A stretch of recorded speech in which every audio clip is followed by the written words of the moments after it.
Hello and welcome to episode 2 of my Football Manager 16 Tottenham Let's Play. I'm Kev, and as you can see, it's not really going very well. Um, it's not going well in more ways than one as well. Last time you were with me, we lost that first game of the season away to Chelsea. We didn't do too badly. 2-1 away to the champions isn't too bad, but the scoreline was improved a little bit by the fact we got a 92nd minute goal. We were never really in the match. I thought we were showing ourselves up to be a half-decent team in the next game when we were at home to Leicester, and we absolutely thumped them. Harry Kane picking up a hat-trick, and we created a lot of chances in this match. I didn't really have as much possession as I would have liked, but most worryingly, Hugo Lloris picking up the first of a couple of injuries that he's had already for us this season. We then went away to Man United. Pretty difficult start to the season, this really. First two away games, Chelsea and then Man United. Man United obviously stole our defenders, so they've got Fazio in the side there. T'other fella, whose name I can't remember. He's not even on their bench, so I assume he's injured. But yeah, again, we didn't do too bad. The scoreline probably flatters us a little bit again. If you look, United had 38 shots over the course of the match. They weren't exactly dominating possession, but they were just, the possession that they did have was in areas where they were actually doing something with it. And on another day, this could have been 10-0 rather than 2-1. We never really looked in it at all. But again, not too disheartened. We've played two of the better teams in the league away from home. We're getting narrow defeats. But then this is where it really started to go a little bit wrong. At home to Everton, who are a team we should be similar sort of ability to. This is a team we're probably going to be fighting it out with for a top 6 place. And they just beat us. They beat us convincingly. They had this sort of 10-15 minute spell either side of half time where they scored all 3 of their goals. We did take the lead early on, but they were far more clinical than we were. It was a fairly even game apart from this little spell where they just went crazy and scored 3 goals. But most worrying thing of all is Lloris got another injury, and this one is actually keeping him out. I think it was a 3 or 4 week injury for a damaged neck. We've had the international break since that game. He is still unavailable for our match today, though. What all that means is that if we look at the Premier Division table, after 4 games, we are 16th. We've played 4, won 1, drawn none, lost 3 games, and it's not the place where we want to be if I want to be keeping in this job long term. Today's match, definitely winnable. Away to West Brom, but rather worryingly, I've already mentioned Hugo Lloris is injured. We're actually missing our, well, not necessarily our entire defence, but enough defenders to be considered an entire defence. There we go. Danny Rose has failed a fitness test. Brilliant. And that's a new thing in FM16, actually. I've not seen that before. So we've got Danny Rose has failed a fitness test. Hugo Lloris is still injured. If I just click on one of these defenders, our 4 best central defenders are all injured. Obviously, Alderweireld, we knew he was a long-term injury anyway. But Eric Dier got injured on international duty. Alex got injured on international duty. No, I think Alex just got injured in training. This guy, Jeromel, also got injured in training, I believe. What it means is our first 4 central defenders all injured. We've only got one more. We've got Kevin Wimmer coming in to make his debut. Is it his debut? Might not be his debut. No, it will be his debut. He was one of those players who was brought in, obviously, over the summer in real life before I was at the club. So he's going to make his debut, but we don't have another central defender to put alongside him. So I'm going to be playing Kyle Walker there, who would ordinarily be second or third choice right back. So he's going to play alongside Wimmer. Or would it be Wimmer? He's Austrian. I'm probably sounding like someone who doesn't know how to pronounce Austrian names. Disastrous. Then we've got Danny Rose injured, so Ben Davies is in again at left back, and got Kieran Trippier at right back. It really is the most makeshift of makeshift defences, and we've just got to kind of try and take the game to West Brom and just hopefully score more goals than they do. Because if we lose this game, we really are starting to look precarious. And my job, I'd be on the verge of sacking me if we went there and lost today, regardless of the amount of injuries we may or may not have. This is a game we need to be going and winning if we're going to be pushing for any kind of top 6 place come the end of the season. The rest of the team, fairly standard. This is our away formation where we withdraw the advanced playmaker and pull him all the way back to being a defensive midfielder just sat in front of the back four. It's the only change we really make to the system, other than these two guys who are central midfielders on defend and support on the attacking system. They become a deep line playmaker on support and an advanced playmaker on attack, just to try and encourage this guy to come and get into this space where we ordinarily would have an advanced playmaker sitting. But other than that, everything else is exactly the same. Pretty close to our first choice for all the players in these attacking positions, but it is defensively that I really am worried about this match. But let's submit the team. Let's take our medicine. Yeah, Kyle Walker might struggle, but you know what? He's the only player who has ever played in any defence in the history of the world, ever, who we've got left in the squad. So he's just going to have to get on with it and not moan. If we pick up an injury in that defence in this match, I really have no idea what we've got to do. We've got Danny Rose sat there who failed a fitness test. He's on the bench. And then we've got this lad Magoma, who's out of the youth team, I guess. But yeah, any kind of injury to a defender in this game will not end well for us. Mourinho didn't leave West Brom in the end. Man United was sniffing around him, but obviously he couldn't agree terms with them either. The reason I couldn't agree terms with him is because his agent wanted a £6 million agent fee, which my board rightly said, no, get lost, but it was non-negotiable. So if he's doing a non-negotiable £6 million agent fee at every club he tries to agree terms with West Brom, he's going to be a West Brom player for a long, long time. Because I can't imagine anyone's going to be willing to pay that kind of money to an agent. Go on. Oh, excellent. Mertens. That's what we need to be doing in this game. Getting those wide players in alongside Kane to support him. And just try and score a lot of goals in this match. So this is exactly how this system's supposed to work. We had a little bit of fortune there, but Chadley's bringing the ball down the right, centering it. Yeah, Witsel got tackled and the ball sort of bobbled through to where Mertens was, but I'd like to think he would have played a similar ball to that even if he hadn't have got clonked. The ball certainly went where we would have expected it to be, and with Mertens coming in off that left wing the way we like our inside forwards to do, it kind of means when we're going forward we're almost a three-man attack, which is exactly what we're looking for. Go on, let's get that out to Chadley. There we go. How was he offside there? He was barely in their half.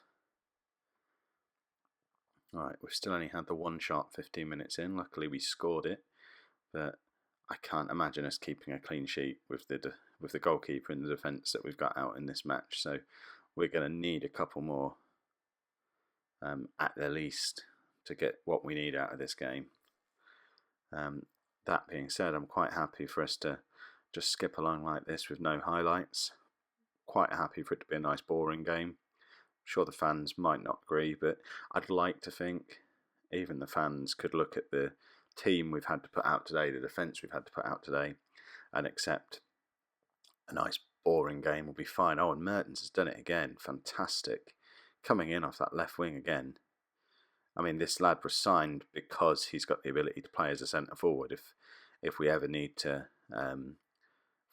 drop Kane or rest Kane for any reason, he's shown there that really he can play as a centre forward, because that is a lovely header. That's not the sort of goal you'd expect to see a winger scoring, but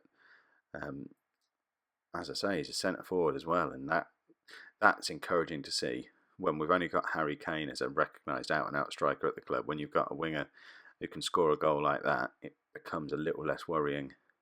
Because obviously the big worry is what happens if Kane gets injured. But Merton's trying to minimise that worry for us there. Yeah, we're just going to carry on as we are. Very happy with the way things are going, especially in light of the defence we've got there.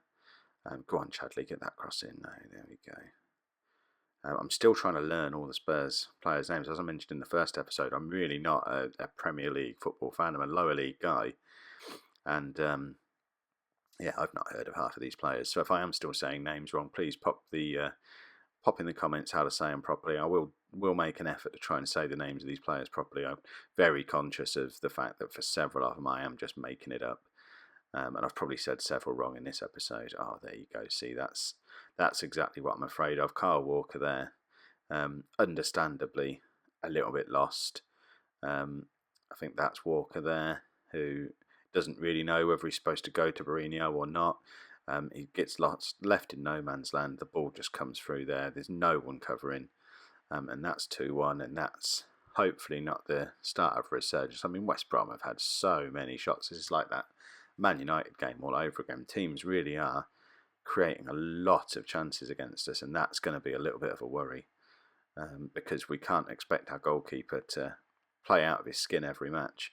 I mean, they've had 13 shots on target. We're only an hour into the game. There you go. That's 2-2. It's been coming. They certainly didn't deserve to be behind.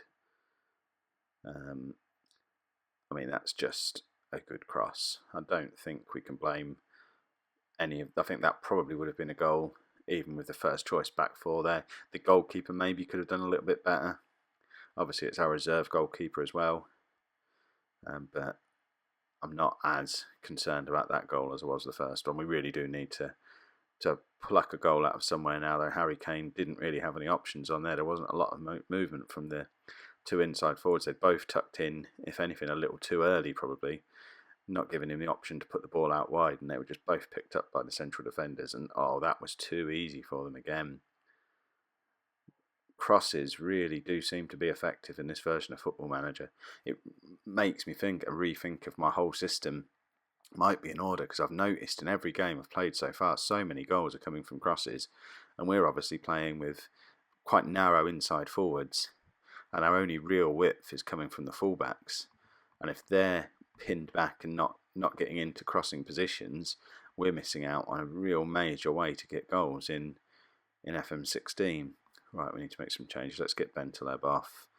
I'm going to bring Dembele on for him, and then just drop Witsel back into that defensive role.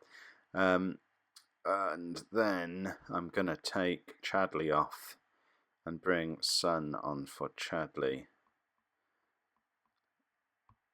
Let's see if that's enough to create something. Yeah, there might, by the time of the next video, there might be some modifications made to this system. Perhaps, I don't know, perhaps we'll play with one winger, one inside forward. Mertens has definitely got inside forward written all over him, but all the other wide men we've got could just as easily play as a winger, so we could perhaps... Son, excellent goal. I think that's one of the first times I've brought Son into a match. That was a really tidy finish. Again, coming from a cross again. This is FM16 goals. So many of them coming from crosses. But yeah, perhaps we could have Mertens as an inside forward, sort of dropping off, Kane supporting and filling in out wide on the left. And then one of the other wide men as a proper out-and-out winger on the right. Focus the passing down the right. To get it out there, get the crosses whipped in from that right-hand side. And then we've got two good aerial targets in the middle to aim at. What am I going to do? Why did I want to make this change? That's another thing I've not mentioned yet in these videos. We get a more visual representation now of the condition of the players. I think the outer circle is their overall condition, and then that inner circle is their match sharpness. And obviously you want the circles to be as close to complete as they can be. Like we can see, Son there is completely match sharp and close to still being fully fit. Whereas you've got someone like Kyle Walker, who, I mean, it did say before the match he'd be struggling a little bit. And there you can see there, we actually get the old style percentage. I can't make any changes. I can't take Walker off. Christian Magoma, who are you? You're a 17-year-old. Have you ever played for us before? Oh dear. He is a young lad who... No, we can't bring him into a game like this when we can't afford to concede. We've got to leave Walker there. I think what I'm going to do is try and get Ericsson in somehow. Can you play in central midfield, Ericsson? Yeah, you can. Let's bring you on for Witzel then. Oh, actually, no, we've got Ryan Mason sat there. We'll bring him on. You can... Oh, I forgot you were playing in that deeper role now. We won't bring either of you on for him. We'll bring Ericsson on for Ganso. And we'll see if a few fresh legs in that advanced playmaker role. The Ericsson, if we were playing the 4-2-3-1, Ericsson would be my more attacking advanced playmaker. So hopefully he'll just get forward, get into those little pockets of space. I could even switch to that formation for the last 5 minutes just to try and get a goal, but see, now I'm thinking we will be giving that, we'll really expose our defence by doing it, but they look far more likely to score than we do. I think a 3-3 would be a good result in the circumstances. Whether it's good enough when you look at our season as a whole, that's a different matter. But when you look at the team we had to put out today, not losing is a result. Go on, let's sneak a winner. Let's absolutely rob them. No, we don't have time. There you go. I mean, as I say, that'll do in the circumstances. I need to get my team fit again quick, because we can't be hovering around this end of the league table for too long, especially when we're playing against the weaker teams.